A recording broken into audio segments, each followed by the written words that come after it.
pagi semua, ku nantikan dirimu di depan kelasmu, menantikan kami. Guruku tersayang, guru tercinta, tanpamu apa jadinya aku? Tak bisa baca tulis, mengerti banyak hal. Guruku, terima kasihku.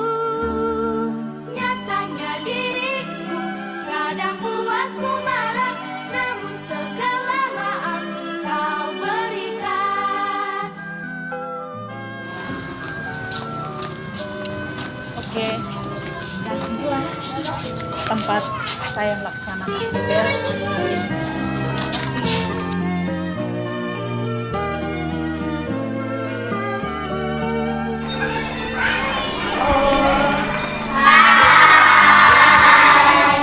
Nantikan dirimu di depan kelasmu. Selamat pagi anak-anak. Kayaknya ada yang masih belum semangat nih. Oke, mana semangatnya? Oke,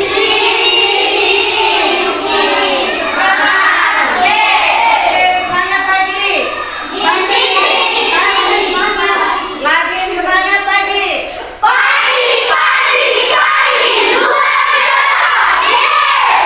Oke, baik. Apa kabar hari ini?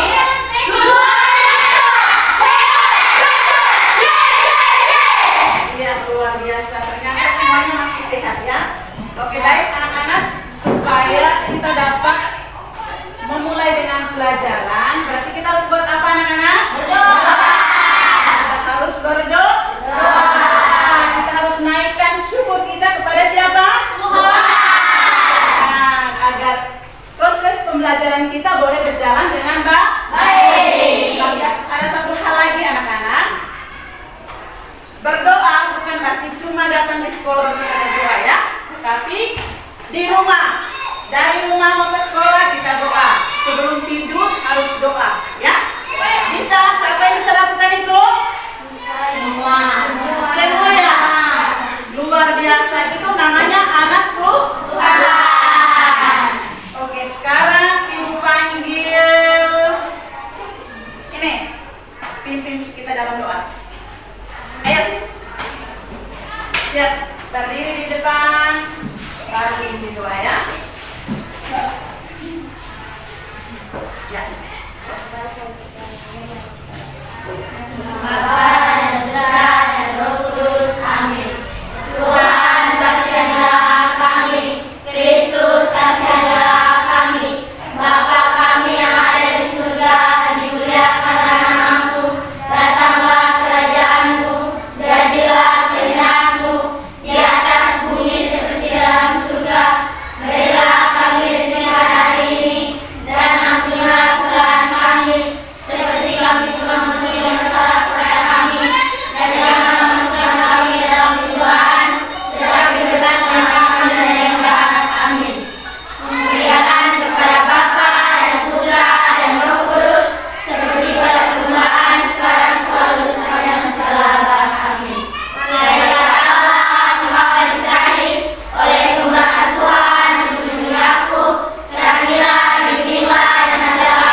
Baik, terima kasih. Silakan duduk. Nah, selanjutnya anak-anak, agar kita dapat meningkatkan rasa nasionalisme kita harus bikin apa? Kita harus menyanyikan salah satu lagu nasional. Oke, nanti lagunya ada video, kita nyanyi sama-sama ya.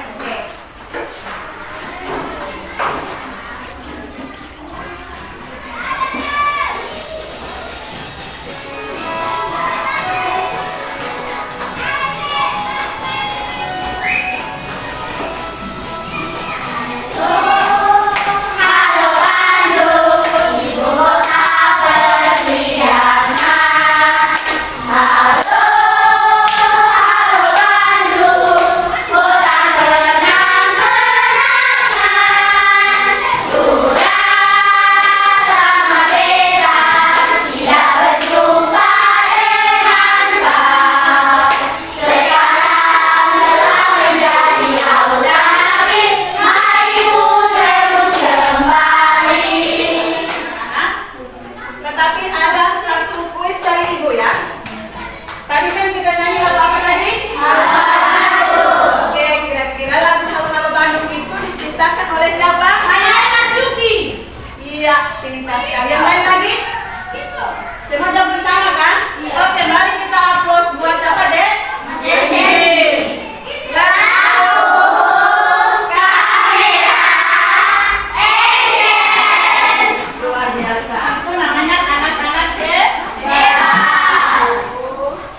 pembelajaran 1 subtema 2. Tapi sebelumnya Ibu mau tahu apakah di minggu kemarin itu anak-anak masih bisa ingat atau tidak? Ya, jadi minggu kemarin kita belajar tentang organ gerak manusia dan hewan. Nah, di situ kita sama-sama sudah membaca teksnya, itu adalah teks organ gerak tubuh manusia, ya. Tapi dari kemarin kita belum menentukan apakah itu ide pokok dan juga belum bisa mengembangkan ide pokok tersebut menjadi satu paragraf, ya. Kita hanya membaca, ya. Oke, baik. Coba, ada yang tahu? Masih ingatkah pembelajaran minggu kemarin? Makhluk hidup, yang dikatakan makhluk hidup berarti dia punya ciri-ciri. Oke, makhluk hidup memiliki ciri-ciri apa saja? 1. Bernafas. Dua. 3. Berkembang biak dan berpindah tempat. Oke, semuanya bisa ya. 1. Berkembang biak. Yang kedua dapat bernafas. Yang ketiga apa? Berpindah tempat dan apa lagi? Bernafas tadi. Oke, anak-anak, ternyata semuanya bisa, ya. Masih bisa mengingatkan materi dari minggu kemarin. Jadi hari ini kita lanjut dengan materi yang baru, yaitu subtema 2 tentang manusia dan lingkungan, ya.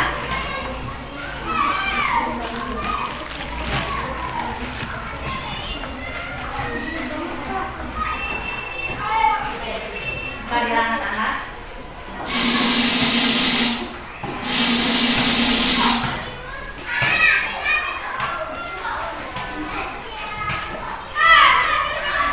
Ya, coba anak-anak perhatikan manusia dan lingkungan. Tapi sebelumnya Ibu akan menyampaikan dulu tujuan pembelajaran kita hari ini, ya. Ya, sebelum Ibu menyampaikan tujuan pembelajaran, mari kita tepuk 1 sampai 5. Tepuk 1. Tepuk 2. Tepuk 3. Tepuk 4. Tepuk 5. Oke, baik. Kalau sudah dibilang siap belajar, berarti kita sama-sama siap belajar. Nah, anak-anak, sebelum Ibu menjelaskan atau menyampaikan materi hari ini di subtema 2 manusia dan lingkungan, tapi kita tahu dulu tujuan pembelajaran kita hari ini adalah yang pertama, setelah siswa mengamati PPT atau video tadi, ya, lewat poin-poin tadi. Nah, siswa dapat menemukan ide pokok dari setiap paragraf dengan percaya diri. Lalu yang kedua, dengan menulis, siswa dapat mengembangkan ide pokok menjadi sebuah paragraf. Itu adalah tujuan kita belajar hari ini, ya, anak-anak. Ya, coba anak-anak perhatikan. Di sini subtema 2-nya itu adalah manusia dan lingkungan. Nah, di sini anak-anak perhatikan. Anak-anak yang ada di depan ini, mereka sedang buat apa? Gotong royong. Gotong royong. Gotong royong dalam arti mereka buat apa di sini? Ya, menanam tanaman. Ya, dalam berarti antara manusia dan lingkungan itu saling keterkaitan, ya, saling ketergantungan antara satu dengan yang lain. Ya, oke.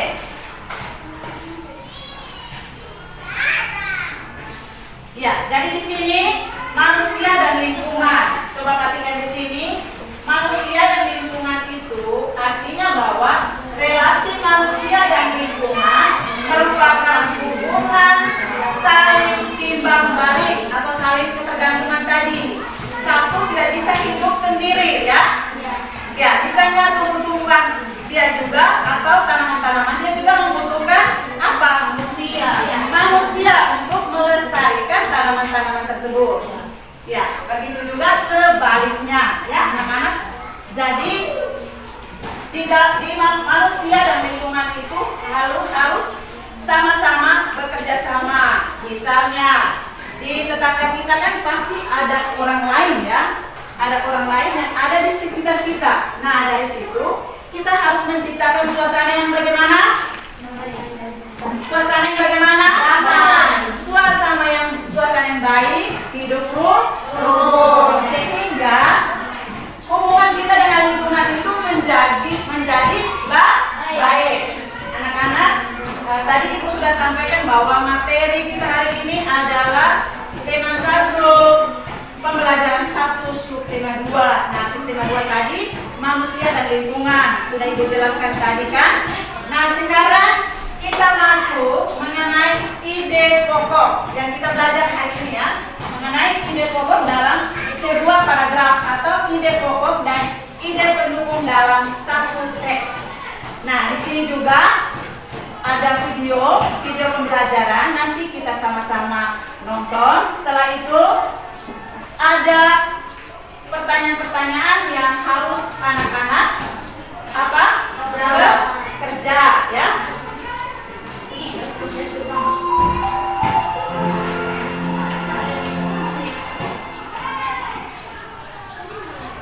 Halo sobat belajar semua, apa kabar hari ini? Semoga kalian sehat selalu ya, dan bersemangat dalam belajar. Pada kesempatan kali ini, video pembelajaran yang akan kita bahas adalah ide pokok dan ide pendukung dalam teks bacaan. Selamat belajar dan terus semangat.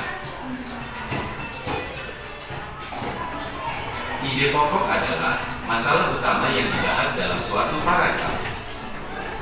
Ide pokok disebut juga gagasan utama, gagasan pokok, atau pokok pikiran. Pokok pikiran paragraf terletak pada kalimat utama. Kalimat utama bisa terletak di awal paragraf, yang disebut paragraf deduktif. Kalimat utama juga bisa terletak di akhir paragraf, yang disebut paragraf induktif. Serta kalimat utama juga bisa terletak di awal dan di akhir paragraf, yang disebut paragraf campuran atau deduktif-induktif. Setelah kita memahami apa yang dimaksud dengan ide pokok dan kalimat utama, maka kita harus memahami kalimat pendukung. Kalimat pendukung adalah kalimat yang mendukung kalimat utama. Artinya, kalimat pendukung ini menyempurnakan sebuah paragraf atau kalimat utama. Kalimat pendukung juga disebut kalimat penjelas. Di dalam kalimat penjelas terdapat gagasan penjelas, yang merupakan uraian atau rincian dari kalimat utama. Berikut ciri-ciri ide pokok. 1. Memiliki kalimat penjelas atau kalimat pendukung untuk menjelaskan ide pokok yang ada pada sebuah paragraf. 2. Biasanya terdapat penjelasan ataupun alasan yang menopang ide pokok tersebut. 3. Ide pokok berfungsi sebagai inti dari sebuah paragraf dan biasanya menjadi sebagai pusat pembahasan. Berikut langkah-langkah menemukan atau menentukan ide pokok suatu paragraf. Perhatikan baik-baik ya. 1. Membaca seluruh paragraf dengan cermat. 2. Mencermati kalimat pertama hingga akhir. 3. Membaca kalimat demi kalimat hingga menemukan ide pokoknya. 4. Menandai ide pokok tiap paragraf. 5. Menandai informasi penting dalam tiap paragraf.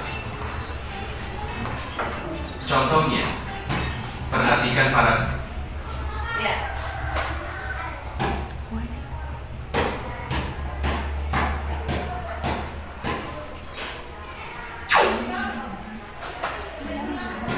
Oke, baik anak-anak. Tadi kita sama-sama sudah perhatikan atau sudah ikuti video pembelajaran hari ini ya. Jadi video pembelajaran itu mengenai ide pokok. Oke. Sekarang Ibu mau tanya, siapa yang tadi bisa menonton dengan baik dan pasti dia bisa menjawab. Oke, apa yang dimaksudkan dengan ide pokok?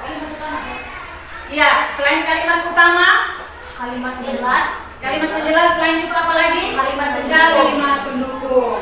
Luar biasa ya. Ya, jadi di sini ada macam-macam di sini ada ciri-ciri ya. Kemudian kita harus tahu bahwa di sini ciri-ciri dari ide pokok. Kemudian ada fungsi dari ide pokok juga harus kita tahu. Dan setelah itu ada teks bacaan. Berarti kita harus bisa menentukan ide pokoknya dulu. Kemudian kita bisa mengembangkan ide pokok tersebut menjadi sebuah paragraf. Bisa tuh anak-anak? Iya, jadi di sini ide pokok itu adalah gagasan yang menjadi inti atau dasar permasalahan dari sebuah paragraf, ya. Anak-anak harus tahu dulu. Ini yang namanya paragraf itu seperti apa? Dan paragraf itu dibagi atas berapa anak-anak? 3. Yaitu paragraf yang pertama apa? Deduktif. Berarti kalimat utamanya ada di mana? Awal. Ada pada awal paragraf. Kemudian yang berikut yang berikut paragraf. Iya. Ya, ternyata anak-anak sudah menyaksikan video dan langsung tahu ya. Selanjutnya ini adalah ciri-ciri dari ide pokok. Nah, di sini yang pertama itu apa? Mengandung pikiran utama. Apa? Gagasan utama. Yang kedua? Yang ketiga? Yang berikut?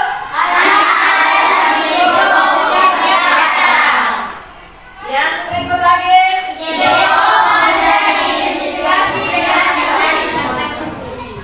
Iya, jadi yang berikut kata kuncinya yakni sebagai kesimpulan. Nah, dengan demikian yang penting intinya itu adalah jadi yang menjadi pokok ya.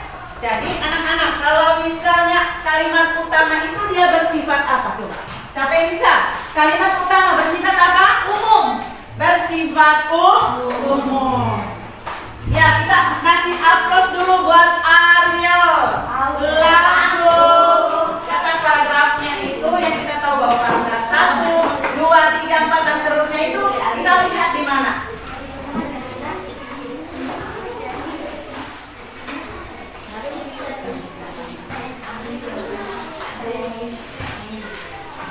Dia pintar sekali. Oke, anak-anak mari kita aplaus buat Denis. Lalu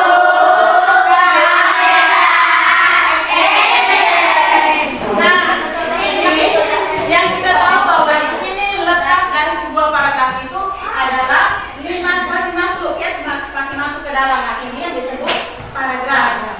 Paragraf 1 sampai titik. Nah, nanti paragraf berikutnya dia lurus dengan ini sampai di bawah.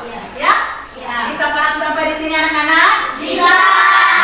Luar biasa. Itu namanya anak-anak pintar. Oke ya. Jadi ini ibu ambil cuma 3 contoh paragraf saja, tetapi di dalam buku itu anak-anak bisa melihat ada berapa paragraf di situ? 7. Iya, ada 7. Ada 7 ya. Jadi ibu akan membagikan, tapi penjelasan dari tadi ada yang belum paham? Ada yang belum paham kan? Yang ibu jelaskan dari tadi sudah bisa paham tentang ide pokok? Sudah bisa, oke. Sekarang nanti ibu bagikan LKPD-nya dari 3 kelompok saja ya? Ya. Dengar baik-baik. Yang pertama dilihat dari paragraf tersebut ya. Setelah kamu baca, kemudian kamu bisa menentukan ide pokoknya. Bisa? Baca dulu paragrafnya, lalu tentukan ide pokok. Ya. Setelah menentukan ide pokoknya, anak-anak harus bisa mengembangkan ide pokok tersebut menjadi sebuah paragraf. Bisa? Bisa. Pasti bisa. Kelompok 1 siapa yang mau kelompok 2? Iya.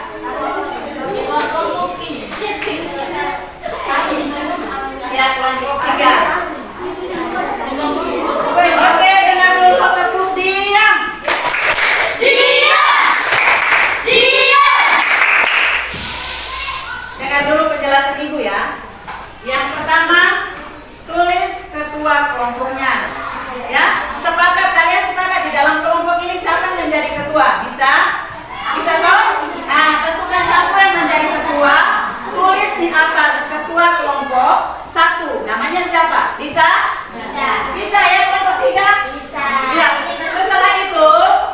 Di bawah itu tulis 1 sampai berapa begitu, itu anggota kelompoknya.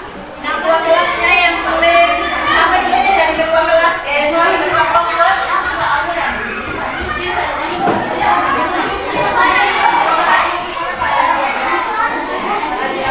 Atau tidak saja jadi ketua. Kristen ya?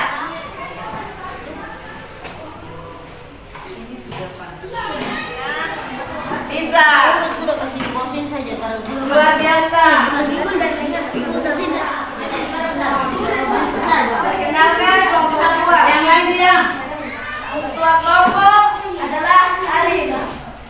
Nama anggota kelompok 1. Marseni, 2. Diego, 3. Aldo, 4. Naim, 5. Rio, 6. Roy. Kami akan mempresentasikan ide pokok dalam satu paragraf. Baca. Ide pokoknya apa dulu? Ide pokoknya bersepeda merupakan kegiatan yang menyenangkan sekaligus menyenangkan. Iya, luar biasa. Tadi diambil dari paragraf yang keberapa tadi? Paragraf yang kedua. Iya, luar biasa. Terus? Dan dapat meningkatkan fungsi jantung. Salah satu pilihan yang bijak untuk menjaga stamina dan daya tahan tubuh adalah dengan bersepeda.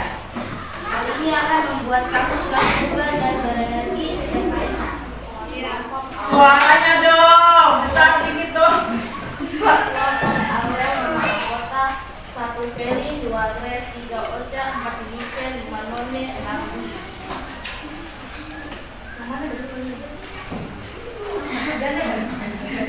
Yang depan saya. Kan topik 1 sementara mau presentasi ya. Bersepeda merupakan kegiatan yang menyenangkan dan juga menyenangkan. Karena dengan bersepeda secara rutin, kita juga dapat membuat tubuh kita semakin sehat. Bersepeda juga dapat membakar kalori dalam tubuh kita dan anggota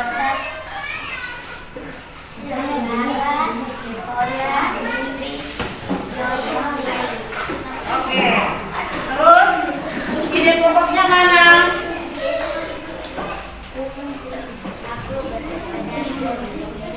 Oh iya, kelompok 3 ambil ide pokoknya itu aku berkeliling desa. Oke, lanjut. Sarana bersepeda membuat tubuh dan otot menjadi kuat dan sehat. Selain itu, bersepeda dapat mencapai tubuh melalui lari. Bersepeda juga merupakan olahraga yang dapat membangun tubuh dari Saudara, kesimpulannya bahwa membaca keseluruhan dari paragraf itu dengan teliti, setelah itu kita bisa pahami ya. Setelah kita sudah membacakan dari setiap paragraf secara teliti, akhirnya kita bisa pahami. Kita bisa memahami dengan baik makna dari paragraf tersebut ya, makna daripada paragraf tersebut. Bisa paham sampai di sini kesimpulannya? Kesimpulannya bahwa ketika kita membaca satu paragraf dari awal sampai akhir bisa menunjukkan atau kita bisa ketemukan bahwa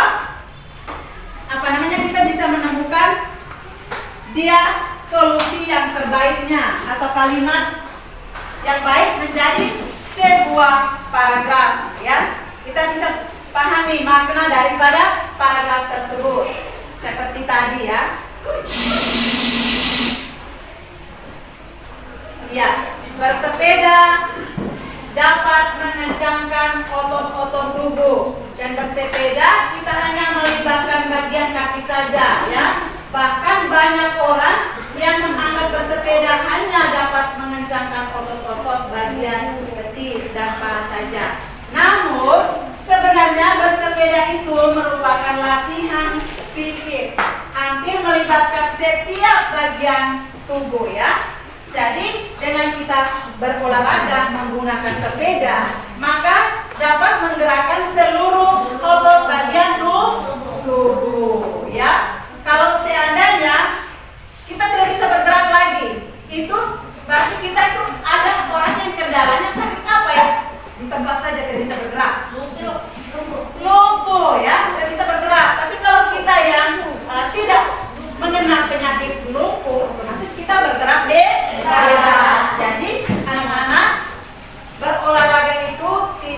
umpamanya apa lari, ya bisa, tapi dengan menggunakan sepeda, ya bisa mengenjamkan seluruh otot-otot kita ya. Coba buka di halaman, buat PR saja, kerja di rumah ya.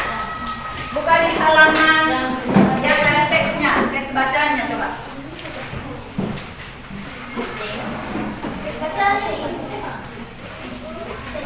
Halaman 69.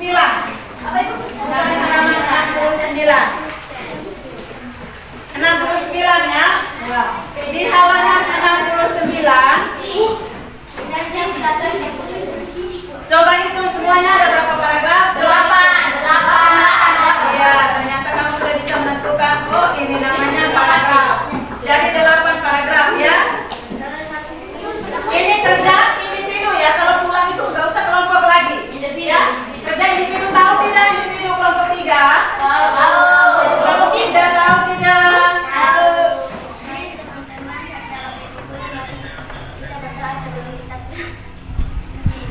Bapa dan Putra dan Roh Kudus. Amin.